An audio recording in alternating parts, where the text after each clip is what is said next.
मेरे दिव्य गुरुदेव श्री परमहंस योगानंद जी के द्वारा ये टॉपिक ध्यान की उचित प्रविधियाँ आवश्यक है। ध्यान का महायुद्ध अशांत विचारों के साथ है।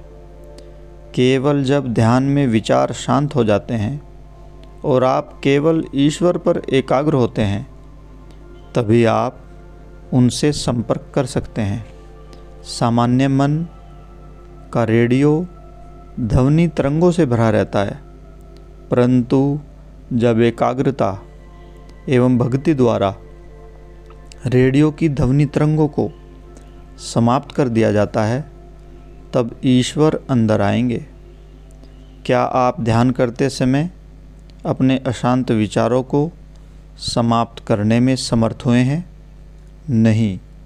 यही कारण है कि Yogoda Satsanga Society of India, Self Realization Fellowship America की शिक्षाएं अनमोल हैं।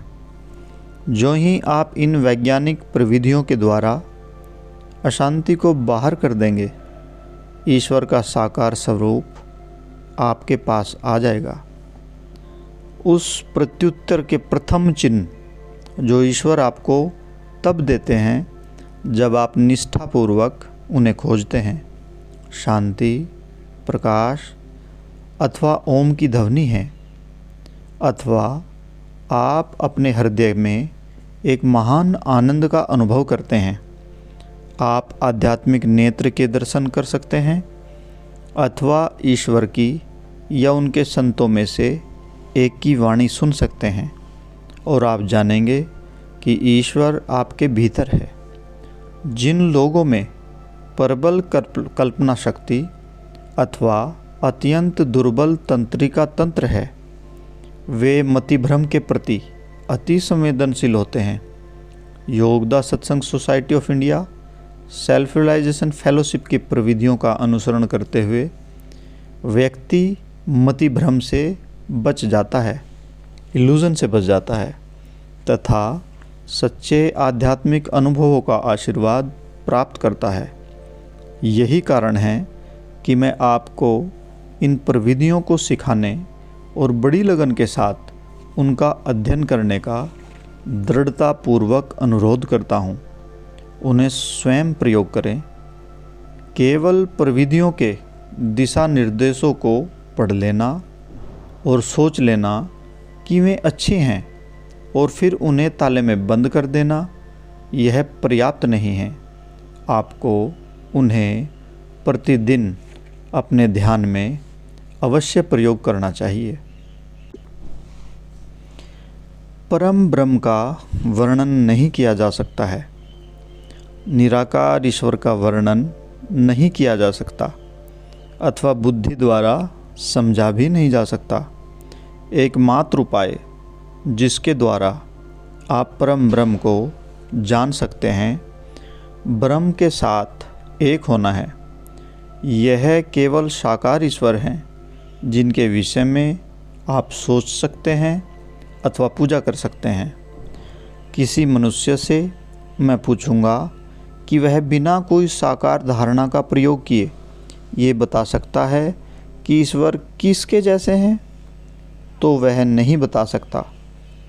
आप जब ईश्वर के प्रेम के विषय में सोचते हैं, तो आप उन मानवीय प्रेम के विषय में सोचते हैं जिसे आपने अपने हृदय में अनुभव किया है, तथा आप ईश्वर के प्रेम का उससे महानतर रूप में चित्रण करते हैं। क्योंकि अच्छाई, प्रेम, बुद्धिमत्ता व्यक्तियों में साकार हुई है जिन्हें आप जानते हैं, अथवा इसी प्रकार अधिक पूर्णता से संतों के जीवन में आप उन्हें ईश्वर के गुण के रूप में धारण करने में समर्थ होते हैं, तथा यह कहने में कि वे करुणावान और भले तथा सुंदर हैं, कि वे बुद्धिमान और प्रेम में हैं। क्या आप यह समझते हैं वे कितने मूर्त हैं, कितने रियल हैं? परंतु ईश्वर के दिव्य गुणों के व्यक्तिगत उदाहरण के बिना हम उनके विषय में बिल्कुल कल्पना नहीं कर सकते। जब तक हम अपनी निजी देह चेतना के साथ तादात्म्य में हैं, मिले हुए हैं, ईश्वर हमारे लिए निराकार स्वरूप की अपेक्षा साकार स्वरूप में अधिक वास्तविक होंगे। अतः पहले उन्हें साकार ईश्वर के रूप में अनुभव करने का प्रयास अपेक्षाकृत सरल है। वास्तव में हमें उन तक साकार के माध्यम से पहुंचना चाहिए, क्योंकि वह हमारे लिए अधिक वास्तविक है। इसी कारण महापुरुष पृथ्वी पर भेजे जाते हैं। यद्यपि वे ईश्वर के साथ एक हैं, फिर भी उनके पास हाड़ और मांस का एक शरीर होता है। इस प्रकार ईश्वर अपनी संतानों का मार्गदर्शन करने और प्रेरित करने हेतु इच्छा अनुसार एक शरीर धारण कर लेते हैं, परंतु उन्हें किसी एक शरीर में सीमित नहीं किया जा सकता, क्योंकि उसका अर्थ होगा कि वे जन्म लेते हैं और मर जाते हैं। वे सीमित हो जाएंगे, न कि असीम। फिर वे ईश्वर नहीं होंगे। ईश्वर मानवीय अवतारों में प्रकट होते हैं। आरंभ में सृष्टि से पूर्व ईश्वर अदृश्य थे, परंतु वे दृश्य होकर अनेक आकारों के माध्यम से अपनी अनंत प्रकृति का आनंद लेना चाहते थे। विद्युत हमारे चारों ओर वायु में है, परंतु आप इसे नहीं देखते।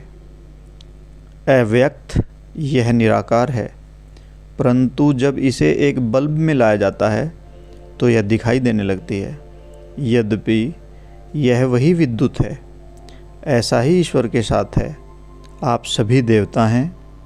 दिव्य विद्युत शरीर रूपी बल्ब में दृष्टिगोचर हो गई, यद्यपि आप इसे नहीं जानते। इस प्रकार मेरे प्रभु न केवल तारों के पीछे आसमान में छुपे हुए अदृश्य रहते हैं, अपितु वे ठीक मेरे सामने दृष्टिगोचर हैं। एक ईश्वर जिन्होंने पृथ्वी पर 1 अरब से अधिक प्राणियों का स्वरूप धारण किया है। क्या तुम नहीं जानते कि तुम ईश्वर के मंदिर हो और ईश्वर की आत्मा ही तुम में वास करती है? परंतु यद्यपि उन्होंने प्रत्येक मनुष्य में स्वयं का एक व्यक्तिगत प्रतिनिधित्व बनाया है, कुछ लोग उनके प्रकाश को दूसरों की अपेक्षा अधिक परावर्तित करते हैं। यह उनके महान संत और अवतार होते हैं। किसी एक उदाहरण के अनुसार भगवान कृष्णा और दूसरे संत जिनमें ईश्वर तत्व प्रकट होते हैं, ये स्वयं ईश्वर हैं जो अपने अवतारों के रूप में एक शरीर को ग्रहण करते हैं। आप जीसस के उदाहरण को देख लीजिए। उनका शरीर जो सूली पर चढ़ा दिया गया था, जिसे उन्होंने पुनः निर्मित अथवा पुनर्जीवित किया, अव्यक्त ईश्वर द्वारा ही व्यक्त किया गया था, और वह पुनर्जीवित आकार दूसरी मृत्यु को प्राप्त नहीं हुआ, अपितु जीसस के अपने शिष्यों के सामने प्रकट होने के पश्चात ब्रह्म में विलीन कर दिया गया था। यह प्रदर्शन सिद्ध करता है कि ईश्वर स्वयं को दृष्टिगोचर बना सकते हैं तथा किसी भी रूप में किसी भी समय प्रकट हो सकते हैं, क्योंकि ईश्वर किसी एक प्रकट रूप तक सीमित नहीं है। उनका चाहे जिस रूप में मानस दर्शन करना जो आपके हृदय को सर्वाधिक प्रिय हो, बिल्कुल ठीक है। वे अपने दिव्य गुणों में से किसी एक के साकार प्रतिनिधि के रूप में आपको दर्शन देंगे। जैसे कि हम हिंदू धर्मशास्त्रों के देवी देवताओं का रूप धारण किए हुए देवतागण अथवा किसी अवतार जैसे भगवान कृष्णा के रूप में संत अथवा महान आत्मा जिन्हें आप प्रेम करते हैं, उसके रूप में देख सकते हैं। उस दिव्य प्रत्युत्तर को, ईश्वर के उत्तर को आकर्षित करने में पहला कदम है ध्यान में बंद आँखों के साथ उस देवता या उस संत के चित्र का मानस दर्शन करना, मन ही मन उनको देखना। यदि आपका ध्यान गहरा है और आप प्रयास सतत रूप से करते हैं तो आप ईश्वर को अपने पास खींच लेंगे। 20 शताब्दियों की समय अवधि में ईश्वर ने कई रूपों में अपने आप को प्रकट किया और भक्तों को दर्शन दिए। जैसे संत फ्रांसिस ने स्वयं को जीसस के साथ अपने संपूर्ण रूप में एकात्म कर लिया था, क्योंकि उन्होंने जीसस के सूली पर चढ़ाए जाने को अपनी निजी चेतना में जिया। क्षत चिन्ह उनके शरीर पर प्रकट हो गए। मैंने वही चमत्कार टेरेसा नाइमन में देखा। उनके हाथ और पांव स्पष्ट रूप से कीलों के घाव दर्शाते थे। ऐसे हैं ईश्वर के प्रमाण पत्र।